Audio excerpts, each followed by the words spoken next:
지난번에 방문해 네. 주셨을 때 저희 구독자분들에게 숙제를 내주신 것이 그렇죠. 매일같이 해야 될 활동 3가지 그것 좀 다시 한번 얘기해 주시겠어요? 일단 기본이라 그랬죠. 3가지를 매일 체크를 해보자. 맞아. 자, 그게 뭐였냐면은 일단 시장금리입니다. 금리. 예, 금리, 국고채 금리라고 했죠.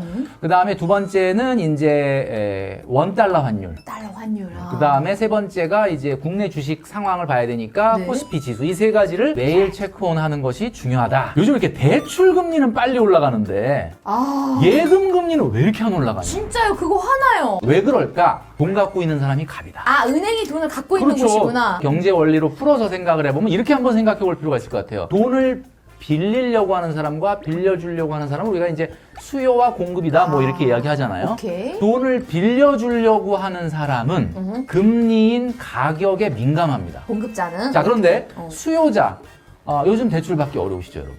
대출 규제잖아. 대출 받는 사람은 가격에 둔감하다. 왜냐면 지금 당장 써야 돼. 그렇죠. 다 써야 돼. 그래서 이걸 우리가 경제 원리로 얘기할 때 자금을 공급하는 사람은 금리인 가격에 대해서 공급이 탄력적이다 이런 얘기를 많이 하거든요. 그러니까 탄력적이다라는 말은 가격이 변하는 거에 따라서 공급이 확 늘어났다 확 줄어들었다 한다는 뜻이에요. 그 다음에 수요, 돈이 필요한 사람들은 금리인 가격에 대해서 굉장히 수요가 비탄력적이에요. 와, 너무 재밌다. 네, 그렇게 보시면 돼요. 저 이미 좀 똑똑해진 것 같아요, 그죠? 장관님. 네. 네. 금리를 조금씩 올리겠다.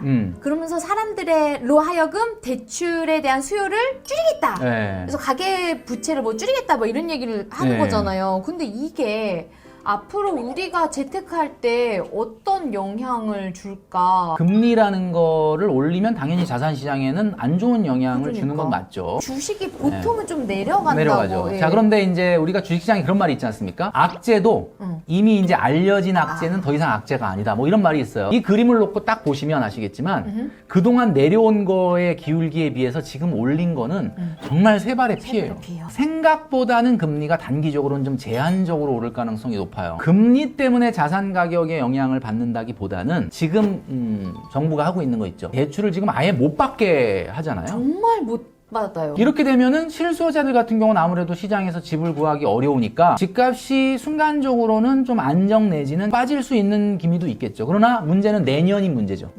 내년이 되면 금리를 끝없이 올릴 수 있는 상황도 아닌데다가 대출은 다시 재개될 겁니다. 찬스가 있다면 올해는 하여튼 올라가긴 어려울 것 같아요. 그렇구나. 실수요자. 저는 이런 생각을 해요. 대출 제한이 그게 크네. 집값을 잡는데 왜 이게 큰 영향을 줄 수 있냐면 우리 아파트를 만약에 예를 들면 뭐 10억에 누가 내놨다 이거예요. 누가 와서 사는 사람은 그 10억이 어디서 났느냐? 은행에 대출을 받았을 수도 있지만 5억짜리 자기 집을 팔고 오는 거예요. 아. 지금 이렇게 대출을 제한해버리면 뭐가 문제가 되냐면 일단 거래가 끊기게 되고 거래가 끊기게 되면 당연히 실수요자들은 대출 못 받아서 못 사고 옮기려고 하는 사람들 못 옮깁니다. 그러면 전반적으로 거래가 다 정지가 되는데 고가 아파트 같은 경우는 갈아타기 수요가 조금 적잖아요. 네. 저가 아파트에서 주로 갈아타기 수요가 많아요. 아, 맞네. 그러니까 네, 밑에를 못 움직이게 하면은 움직이기 위해서 가격을 조금 떨어뜨린다든지 뭐 이럴 수 있기 때문에 고가 아파트보다는 저가 아파트가 영향을 더 많이 받겠죠. 근데 작가님 네. 이미 이거 대출 때문에 어떻게 보면 눌려 있다고 하더라도 그래도 무주택자 눈에는 너무 많이 올랐거든요. 맞아요. 그리고 실제로 막 지방도 진짜 많이 오고 속초 아파트가 뭐 30평대가 10억 넘는 게 나와가지고 10억이요? 10억이면 네. 사겠네. 한 15억 넘지 않아요? 막 바다 보이고. 맞아요. 이러면. 제가 그 그죠? 얘기한 거예요. 그 네. 얘기한 거예요. 그래서 상대적으로 서울 아파트가 네. 진짜 싸게 느껴지거든요. 그렇잖아요. 그렇게 비교해보면 제가 이 말을 하면 저는 정말 공감이 되는 게 네. 2017년 4월에 저희 집 아파트 가격보다 지금 아파트 가격이 2배 이상 올랐거든요. 야, 진짜 좋다. 근데 문제는 뭐냐? 네. 친구들이 경기도에 이제 많이 사는데 네. 경기도에 주로 사는 아파트 몇 채 살 수 있었냐 계산해보면 3채 반을 살 수가 있었어요. 와. 오. 근데 지금은 2배가 올랐잖아요. 가격 2배 이상 올랐지. 그러니까 돈 번 거다라고 생각할지 모르지만 지금 다시 계산해 보니까 지금 아파트를 팔아서 그 경기도 친구들 아파트? 집 3채 못 삽니다. 아, 그러면 경기도가 그러니까- 더 오른 그렇죠. 거야? 아. 저가 아파트가 더 많이 오른 거예요. 집값이 뭐 가격으로 많이 올라서 뭐 좋겠다 소리를 많이 들었는데 가만히 계산해 보니까 내 부라는 것은 구매력인데 지금 내가 우리 아파트 팔아서 경기도에 우리 친구들 아파트 3채 반 살 수 있었는데 지금 3채밖에 못 사잖아. 그러면 나는 부가 빠진 거잖아요. 그러니까 난 2017년 4월로 돌아가고 싶어요. 이렇게 돌아가야 그죠? 그게 더 낫다는 거거든요. 거기다가 또 뭐 사실 이제 집값 오르는 거 마냥 좋아할 수 없잖아요. 이제 우리 애들도 나중에 그렇지, 집을 사야 맞아요. 되는데. 맞아요. 그러면은 옛날에 5년 전에는 그래도 서울에 아파트 5, 6억일 때는 그래도 열심히 맞벌이 해가지고 돈 모으면 대출 끼고 한 10년 고생하면 서울 아파트 산다 이랬지만 지금은 불가능하지 않습니까? 아니 진짜 불가능한 불가능하죠. 거예요? 예. 맞벌이 하면 가능해요. 맞벌이는 가능. 그래서 오늘 질문에 그런 게 있더라고. 우리 직장인은 어떻게 해야 부자 됩니까? 이런 얘기가 있는데 예, 결혼하면 부자 된다. 아 그러니까 같이 맞벌이로? 그거 아니면 방법이 없어. 최근 결혼은 모르겠고 돈은 모으고 싶은데 예, 그러니까. 예, 결혼은 꼭 해야 된다. 오케이, 우리 MZ세대가 열심히 그 맞벌이 해가지고 허리띠 졸라면서 내 집 마련을 하면 사실 이왕 하는 거 오르는 거 사면 좋잖아요. 맞아요. 오르게 될 거. 그러면 손해 안 보고 좀 앞으로 더 가능성이 있는 거 그런 아파트 어떻게 가려낼 수 있을까요? 자, 어떻게 가려낼 수 있을지 지금부터 주목하시기 바랍니다. 궁금해. 이거 되게 중요한 얘기입니다. 여러분들 잘 들으셔야 되는데 어디 가서도 들을 수 없는 얘기예요. 가격이 모든 걸 말해줍니다. 일단 아파트 가격이 어떻게 구성되어 있는지를 우리가 한번 짚고 넘어가 보도록 하겠습니다. 집값이라는 거는요, 두 가지의 가치로 구성되어 있어요. 두 가지. 자, 첫 번째는 사용 가치라는 겁니다. 사용 가치. 이게 집도 매일같이 쓰는 물건이기 때문에 사용하기가 편리하면 비쌉니다. 사용 가치는 두 가지로 결정돼요. 다시. 첫 번째는 위치 가치입니다. 집은 위치가 좋으면 사용하기가 편리하잖아요. 부동산이 그렇죠. 로케이션. 네, 로케이션 밸류라고 하는데 사용 가치 중에 아주 중요한 것 중에 하나예요. 그 다음에 두 번째, 신축 가치. 새 거 엄청 좋아해. 화학약품 냄새 있잖아. 그래서 결국은 위치 가치와 신축 가치가 사용 가치입니다. 자, 그럼 여기서 문제. 자, 그럼 사용 가치를 보려면 무슨 가격을 보면 그 집의 사용 가치를 알 수 있을까요? 무슨 가격?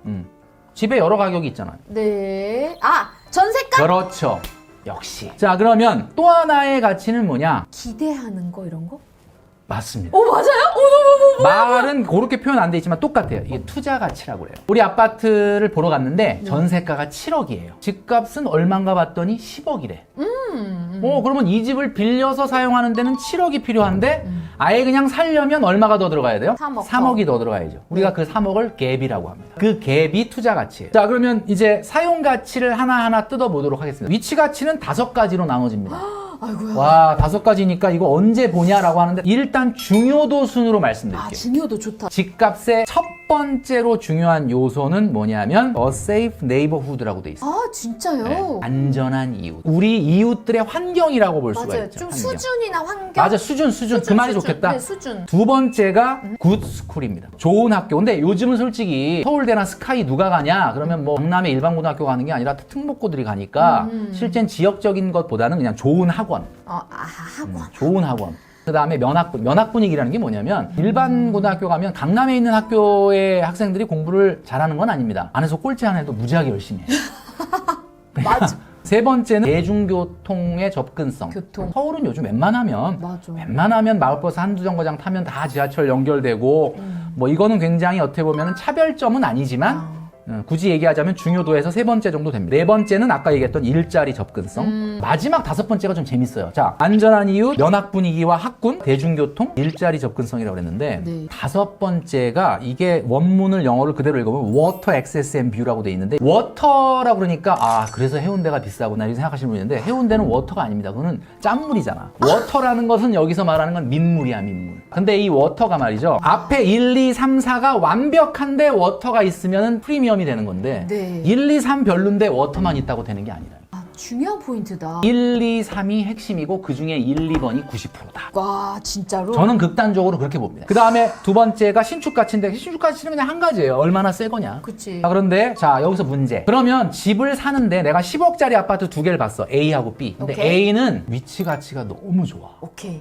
근데 좀 오래돼가지고 신축 가치가 조금 별로야. B는 위치는 조금 떨어지는데 와, 너무 새 아파트고 빌트인 완전히 와우, 이렇게 어떤 걸 사야 됩니까? 앞에 걸 사야죠. 근데 많은 분들이 이 샤이니님처럼 이렇게 딱 대답을 못하고 새 아파트가 좋은 거 아닌가 이렇게 생각하시는 분들이 많아요. 신축 가치라는 거는 점점 감가되는 가치입니다. 네. 위치 가치, 로케이션 밸류는 웬만하면 잘 안 바뀌잖아요. 그렇죠. 이왕이면 동일한 가격이다 그러면 위치 가치에 더 중요한 포인트를 둬야 된다. 그러면 투자 가치는 뭐야? 어떤 게 투자 가치가 있는 거냐? 여러분 사시는 지역에 가장 전세가율 낮은 아파트를 한번 찾아보세요. 낮은 아파트요? 전세가율이 낮다는 건 뭐냐면 전세가에 차이가 비해서 집값이 비싸다는 거야. 갭이 크다는 거죠. 네, 생각했어요. 거기가 강남이에요. 소위 말하는 뭐냐면 우리나라는 어디 가나 다 강남이 있어요. 왜? 네. 무슨 말씀? 우리가 흔히 얘기하는 강남 그러면 강남 서초구만 강남이라고 생각하는데 네. 안양 주변에 가면은 그쪽의 강남은 평촌이나 삼본 같은 데를 강남이라고 하죠. 그렇구나. 수원에 가면은 강남이 영통.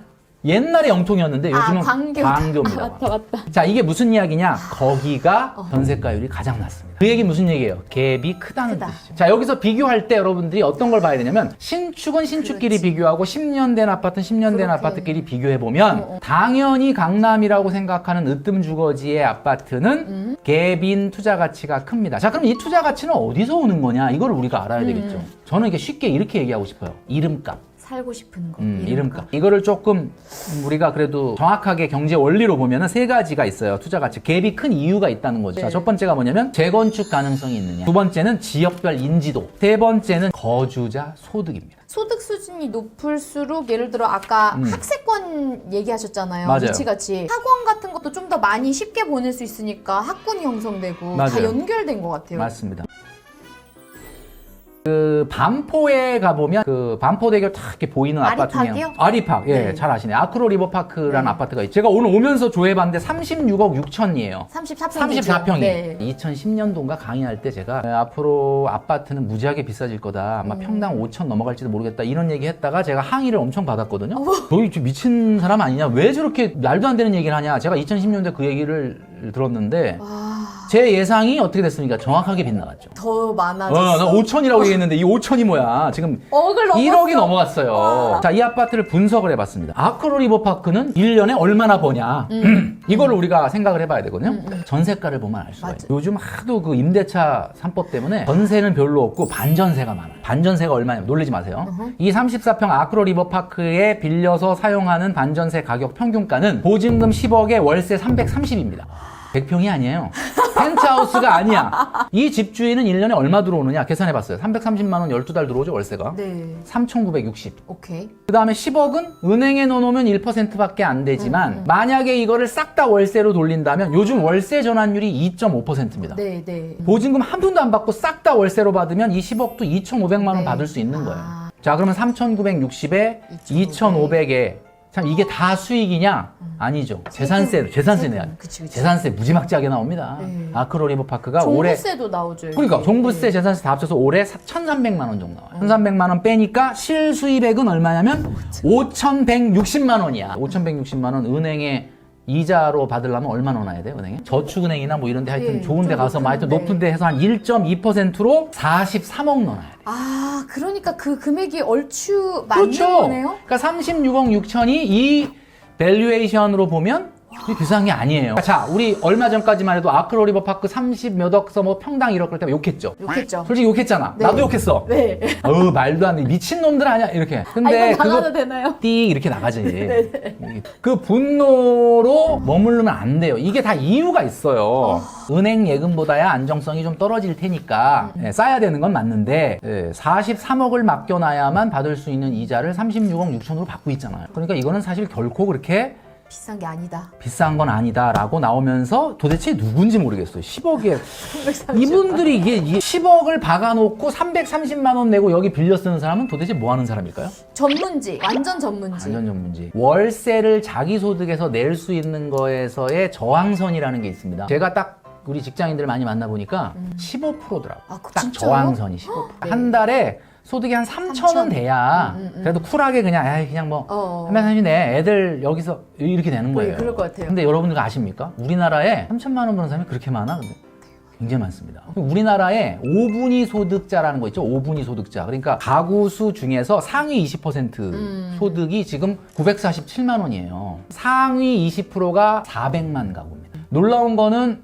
서울의 아파트가 170만 채밖에 없어요. 그러니까 우리나라는 급속도로 고소득자가 많이 늘어나고 있는 지금 상황인데 이러다 보니까 상위 입지들은 공급이 부족할 수밖에 없는 상황입니다. 그렇네. 그러니까 계속 올라가는 그러니까 지금 거야. 아크로 리버파크 저는 뭐 전 집 보러 갔었던 적도 있는데 있었어요. 살려고 간 건 아니고 그냥 보러 간 건데 그게 그렇게 워터뷰가 그렇게 대단한가? 내가 그게 뭐 이렇게 대단해? 우리 집이 더 좋아. 뭐 이런데 가서 딱 한강을 보니까 좋긴 좋더라고요. 자, 그러면 여러분들이 어디를 목표로 해야 되느냐 하면 지금 당장은 아니지만 궁극적으로 최종 목표는 여러분들이 가고 싶은 지역에서 가장 전세가율이 낮은 아파트로 가야 됩니다. 여기서 착각하시면 안 되는 게 아니 내가 지금 돈이 없는데 무슨 얘기냐? 집이라는 건 한 번 사고 끝나면 안 되잖아요. 그러니까 여러분들이 좀 처음에 만든 최초의 주택은 당연히 지금 시드머니가 없으니까 뭐 경기도, 외곽, 뭐 요즘 많이 하고 있는 3기 신도시도 있고 또 네. 새롭게 수도권에 분양하는 뭐 공공 분양이든 민간 분양이든 이런 아파트가 당연히 청약으로 1순위가 돼야 되겠지만 궁극적으로 나중에 시세 차익을 보고 가야 될 곳은 여러분들이 점 찍어 놓은 지역에 소위 말하는 사람들이 가고 싶어 하는 동네. 그렇지. 거기를 최종 목표로 가야 된다. 정리를 정확하게 해주셨어요. 그럼 어떤 걸 사야 되냐 했을 때 그 동네에서 가장 전세가율이 낮은